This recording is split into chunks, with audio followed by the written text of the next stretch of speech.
Good afternoon, everyone. My name is Rose Sabin. I am the owner of Soul Stretch Yoga on Catawba Island, as well as Root to Rise Wellness Cafe in Port Clinton. And first of all, I want to thank Miss Stacy Maple. Hello, Stacy's back here in the audience. Thank you, Stacy, for having me out today to come and speak at your wellness seminar. This is such an honor and a privilege for me to be here. Even though I'm speaking to really only 3 people in the room, it's okay. It's still very good. I know that the rest of you are out there. So thank you for having me this afternoon. And I'm going to be speaking a little bit today about the importance of self-care, especially in what's going on in our current society, because there's a lot going on these days, as we all know. That's why it's important to take care of ourselves now more than ever.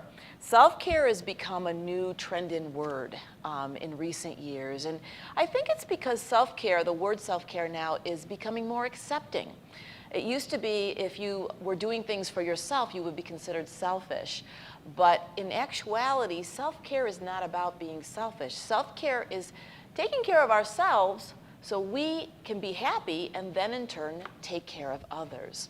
As a yoga teacher, before I came to yoga, about 9 years ago, when I was in my early 40s, I was in corporate America, I was in corporate media, and I owned an advertising agency, and I had 5 employees, and I was always doing.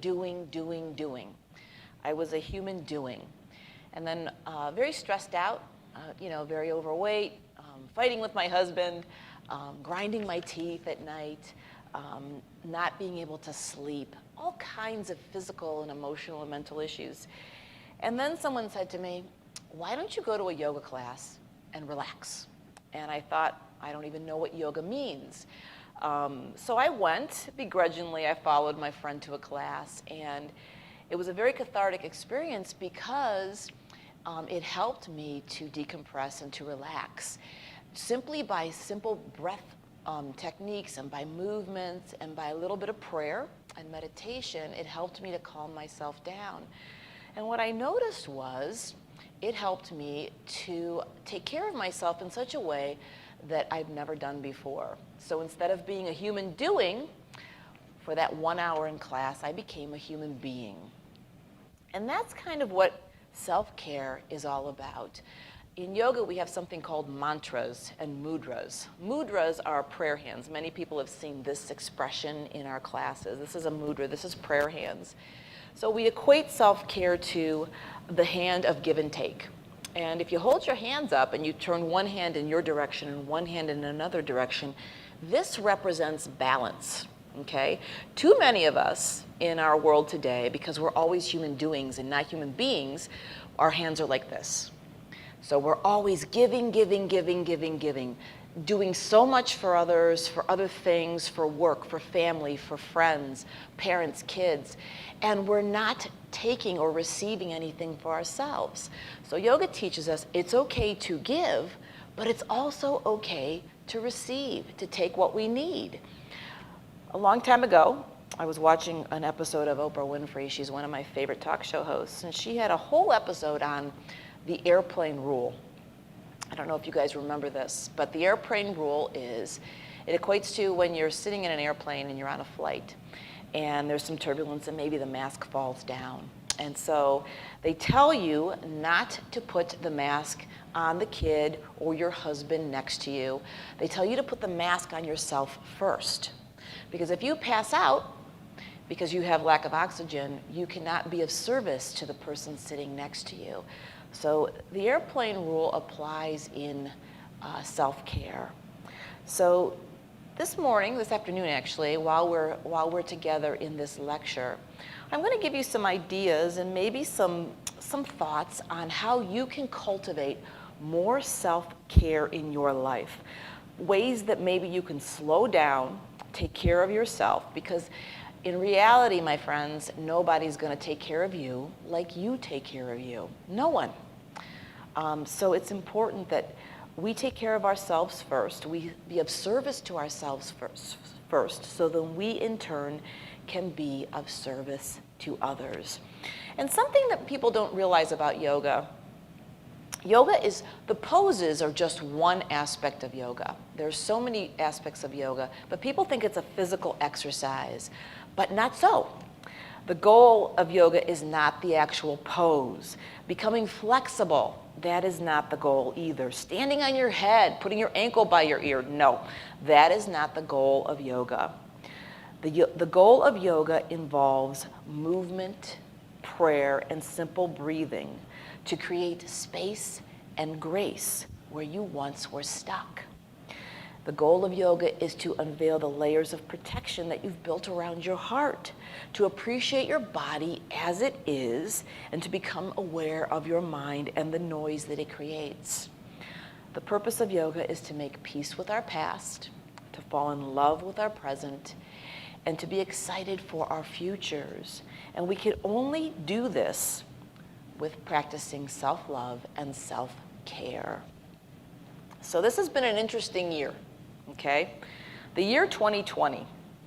I'm sure that back on December 31st, when we all got together and drank champagne and said Happy New Year, we did not anticipate a year quite like this. When I was first teaching classes in the beginning of the year, I was talking about 2020 as being the year of clarity, clear vision, because, you think of 2020 like glasses or like eyesight. And how things have changed. And that's the key word with the year 2020, change. So many people are afraid of change. And it's very hard not to be, because people equate change with loss or losing. They're losing something. But Nelson Mandela said it best in his autobiography. In the game of life, in his life, he never wins or loses. He only wins. Because there's no winning and losing. There's only winning and learning. So this is a year of great learning and growing. And that's the clarity of the year 2020. That's what's coming to us, whether we like it or not. There's a wise yogi that once said, my friends, if you do not like your life the way it is today, that's okay. Don't worry, because it's going to change. But I have news for you. If you love your life the way it is today, well, I'm sorry, but it's still going to change. It's how we react to that change that makes a huge difference. We can either let it go or let it drag us. So I try and encourage my yoga students to replace fear and control with faith and flow, and just trust the process of change. Good things can happen from all change.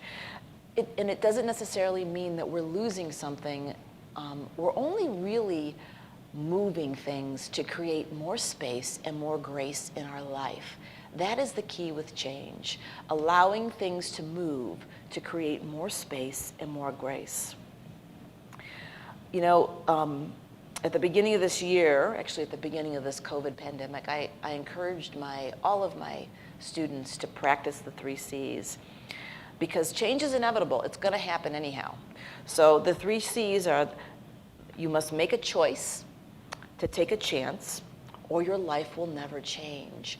And it's okay to say, okay, I am going to take this choice, this change that is coming to me. I'm going to make this choice to take this chance, to accept what's going on and roll with it and see where it takes me in the coming year or the coming year and a half, because it's inevitable. I think that nothing is by accident or by mistake. I think everything is by divine intervention. So what are these changes right now teaching us? What are we learning from them? I know me personally, I have learned quite a bit. And again, I think sometimes an obstacle to not learning through this change is just our mindset, our mentality of what we think we are losing versus what we're gaining. So I want to share with you one of my husband's favorite prayers. Every night he hits his knees and he says the same prayer night in, night out. He says, God, thank you for everything you've given to me, taken from me, and left me with. That's a very hard prayer to say, because it's thanking God for the things that have changed in his life that maybe he didn't manifest. Because sometimes change happens when we want it to happen, and sometimes change happens when we don't want it to happen. So what yoga has taught me is to simply trust. And if you take one nugget away from this lecture this afternoon, maybe you too learn to replace fear and control with faith and flow. Allow yourself to say, thank you, God. Thank you for everything you've brought to me this year, taken from me this year, and left me with. Because life doesn't have to be perfect to still be wonderful. It really doesn't. It's all in your perspective and how you view things. My husband, if you come to my class, you know that my husband is a recovering alcoholic. If you come to my class, you also know that I'm a cancer survivor. And those were two big changes in our life that we did not ask for. It was very hard for that first time that my husband took a chair in an AA meeting. It was just as hard that first time that I took a chair in a chemo suite. But recovery, just like cancer, came to serve to teach us. Cancer and recovery were like a guru. It was like a lesson. Guru means teacher in Sanskrit, in yoga. And it comes to teach us something. Just like this COVID is coming now to teach us something. It's God-given. It's divine. We have to embrace it. And we have to go through and learn from these changes in order to come out more advanced, I think. So I thank God every day for putting me through cancer. It changed my life. It changed everything about me. The same thing with my husband in recovery. Going through recovery, trying to come over to end his addiction to drugs and alcohol was very challenging, and 35 years later, he's a different human being. We're both doing different things because these two changes happened in our life. We didn't ask for it, but it came. It taught us, and we in turn are using those examples to help heal others. That's the purpose of that prayer, thanking God for those changes, because ultimately we are tools for God. We are tools. He brings us into this world, all of us, to heal ourselves, but also to help heal others. And when we accept the changes that are brought into our life, whether they're wanted or not wanted, we too can use those gifts, because they are gifts, to go out and help others, other human beings. Much like Stacy does when she's working at Bistro 163, or she's here at the hotel, or any other people doing their ministries. For me, yoga is my ministry. It allows me the platform to go out and help people. For my husband, AA is his ministry. It allows him to go out, it's his platform to go out and help other people. Because a problem shared is a problem cut in half. So during this time of COVID, whatever changes have happened in your life, don't bury them. Don't sweep them under the rug. Don't say to yourself, oh, I can't wait for this year to be behind us. Use this year as a conduit to help better yourself and to help better other people. Because it's important. We shouldn't just forget when challenging things happen in our lives. Challenging things are good. God is not interested in our comfort. He's interested in our character, and challenges build character. So, in the year 2020, with all the changes that are going on, regardless of whether you want them or not, how are you going to resolve to evolve with them? That is the question this afternoon during this lecture. And to me, it's very simple. I have yoga, which has taught me several things about my resolution and my evolution and my growth in all the things that have come and changed in my life and challenged me. First, all the things that happened to me helped me to acknowledge all of those ancient hurts and soundtracks in my head. All of those resentments, those bitter feelings that still lingered. Those things became front and center with every challenge that was in my life. And the one thing that those challenges taught me was to forgive. To forgive. Not just others, but ourselves. This is the key, friends. This is the key. forgiveness of ourselves and of others, letting go of old stories, releasing all the guilt, all the shame, and most importantly, honoring our stories. It's so important to honor our stories. If you're sitting out there, I want you to do one thing for me right now. I want you to take your left hand and I want you to put it on your heart. Oops, my microphone. Put it right on your heart, left hand. Take your right hand and put it directly over your left. And then close your eyes just for a moment. Take a nice, long, deep breath in. Push out through your mouth. And with your eyes closed and your vision turned inward, imagine your heart beating there underneath your left hand. Right there, friends. That is where your story lives. And whether it's crooked like a river or straight as an arrow, it's your story. It's important. It needs to be honored and respected and valued. Why is that? Because if you honor your story, if you live your truth and you honor your story, you will heal yourself. And maybe, if you're willing to share your story, you can heal others. And that's pretty powerful. Your story is your conduit to God. It's that important. Just like your breath is your conduit to God. So in challenging times, whether in COVID, cancer, recovery, whatever comes in your path, use your breath. Slow down. Take a breath in. Exhale slowly. It is your conduit. It's your connection to your higher power. If you connect to your higher power, you will then find and fulfill your higher purpose. It's that simple. So if you take one thing from this lecture this afternoon, let it be to forgive yourself so you can practice self-love and self-care and self-worth.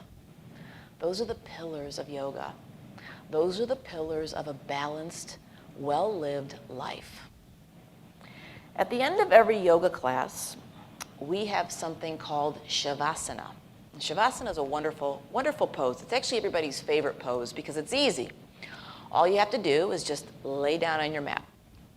You lay down nice and long, you just tuck your shoulder blades under, you take your arms alongside your body, you flip your palms up, you take the nose straight up to the ceiling or the sky if you're fortunate enough to do yoga outside.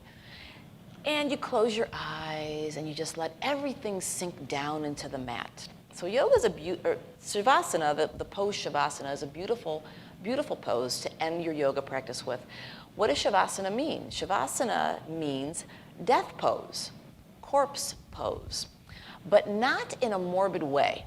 No, actually in a very beautiful symbolic way, because we put that pose at the end of class to serve to remind you to die a little death.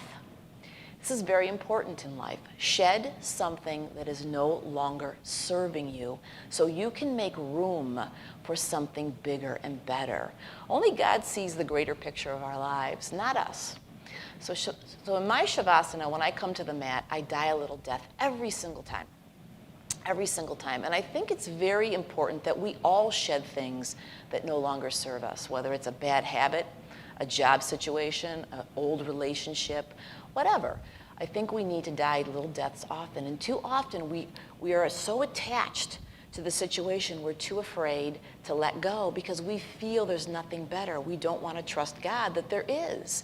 So we lay down in Shavasana and we die that little death. And with our palms open, we send it all up to God. We lay it all down. We let it all go and we surrender it with absolute grace and gratitude. And we ask God to take it off of our plates. So the purpose of that is to make room. Maybe that's what COVID is doing right now.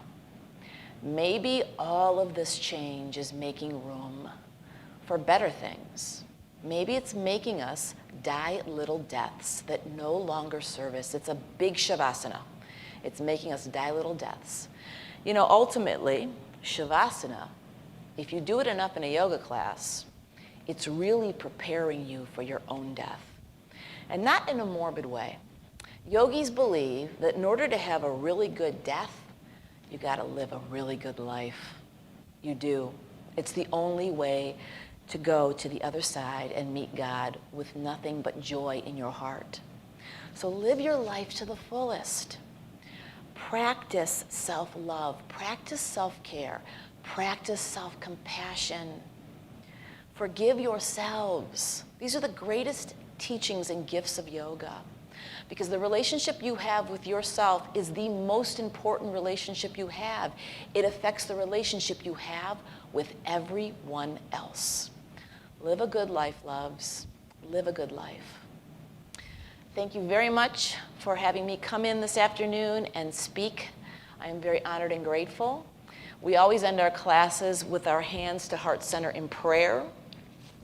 This is very symbolic. We like to say namaste, which means the divine light in me honors, recognizes, and respects the divine light in you.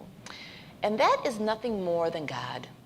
It's the grace that dwells within all of us. We are all so full of grace, and in this crazy mixed up world, we have to remember that, because there's so many people that are angry right now, but everyone is full of grace. Everyone has God in them.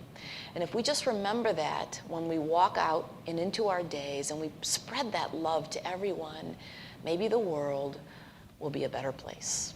We can only pray. Thank you for having me. It's been a pleasure.